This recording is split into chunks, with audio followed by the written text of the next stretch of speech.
કેમ છો વિદ્યાર્થી મિત્રો? આજે આપણે સરસ મજાનો ટોપિક આપણે ભણવાના છીએ, અસતત વિતરણ. જેમાં આપણે પોઇસન વિતરણ અને અતિગુણોત્તર વિતરણની ચર્ચા કરીશું.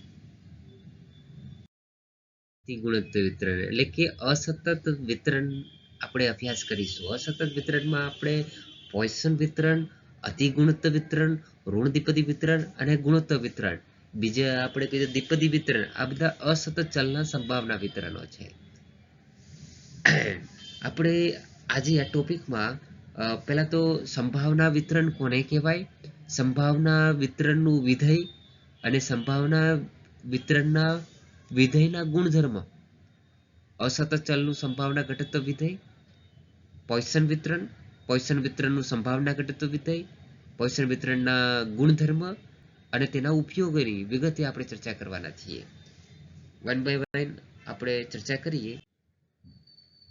હવે આપણે જોઈએ તો સંભાવના વિતરણ કોને કહેવાય. આપણે સૌ જાણીએ છીએ કે સંભાવનાનો સરવાળો હંમેશા કેટલો થાય?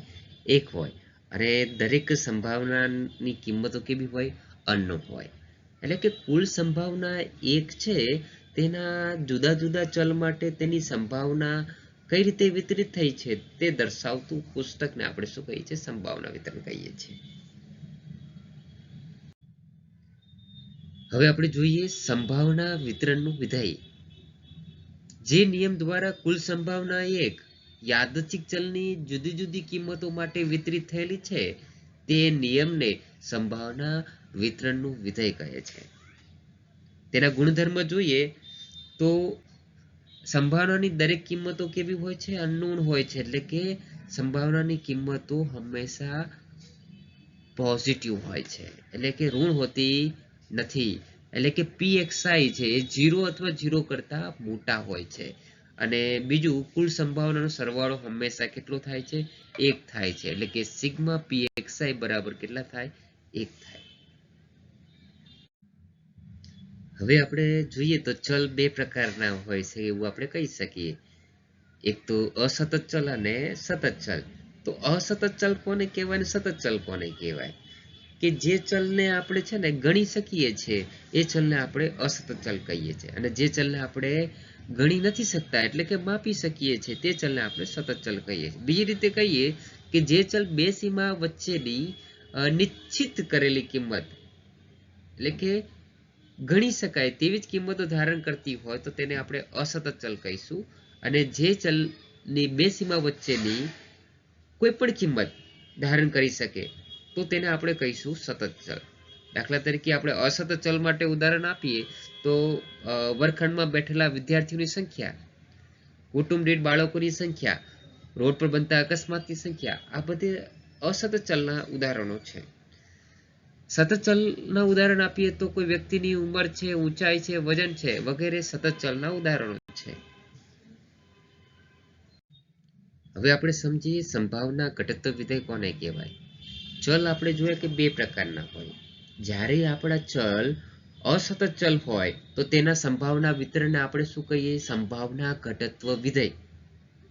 પણ જો ચલ આપણા સતત ચલ હોય તો એના સંભાવના વિતરણને સંભાવના ઘનતા વિધેય એટલે પ્રોબેબિલિટી ડેન્સિટી ફંક્શન કહેવાય. જ્યારે અસતત ચલ હોય તો તેના સંભાવના વિતરણને આપણે શું કહીએ છીએ? પ્રોબેબિલિટી માસ ફંક્શન એટલે કે સંભાવના ઘટત્વ વિધેય કહીએ છીએ.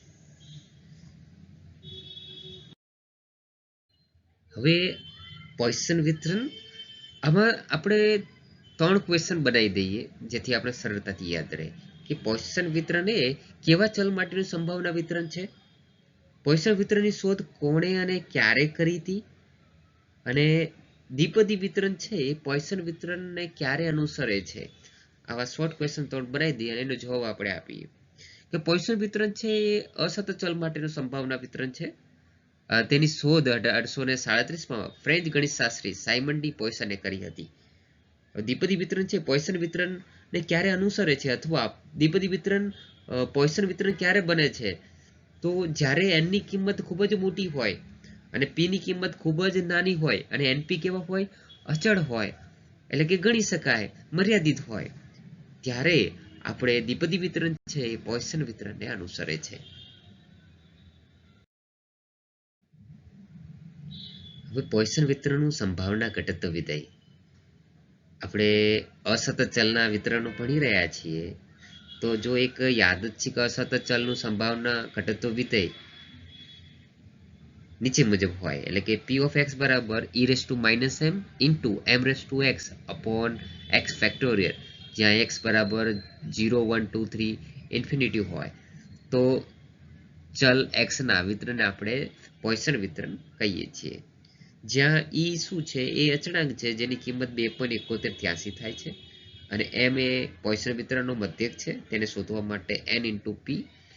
n એટલે એકમોની સંખ્યા, કુલ એકમોની સંખ્યા, અને p એટલે સંભાવના કાં તો કોઈક વસ્તુની ટકાવારી આપી હોય, અને x શું છે સફળતાની સંખ્યા.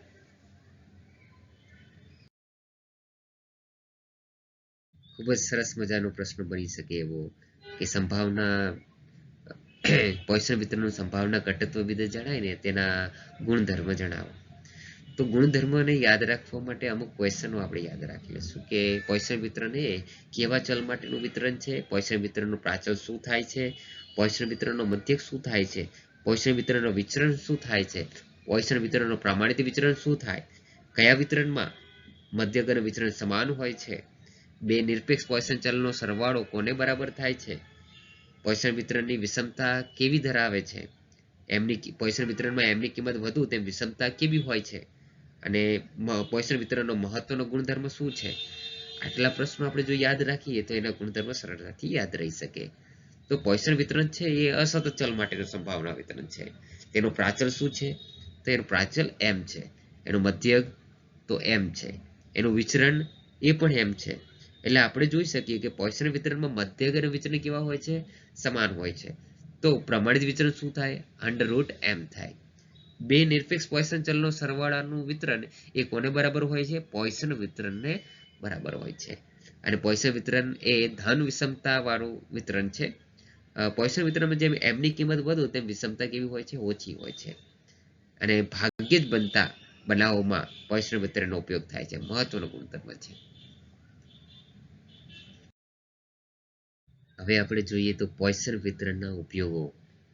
તો રસ્તા ઉપર બનતા અકસ્માતની સંખ્યા, પુસ્તકમાં પાના દીઠ છાપુલની સંખ્યા, સમાજમાં બનતા આપઘાતના બનાવની સંખ્યા, ફૂટબોલ કે હોકીની મેચમાં નોંધાયેલા ગોલની સંખ્યા, રેડિયો સેટમાં ખામીઓની સંખ્યા, ટેલિફોન લાઇનમાં બગડેલી લાઇનની સંખ્યા, કાચની શીશીમાં રહી ગયેલા હવાના પરપુટરની સંખ્યા, અને મહત્વના બે ઉપયોગો ગુણવત્તા નિયંત્રણના C આલેખમાં અને સ્વીકૃતિ નિર્દેશનમાં આ પોઈસન વિતરણનો ઉપયોગ થાય છે. Thank you for watching my video. Please like, share and subscribe to my channel.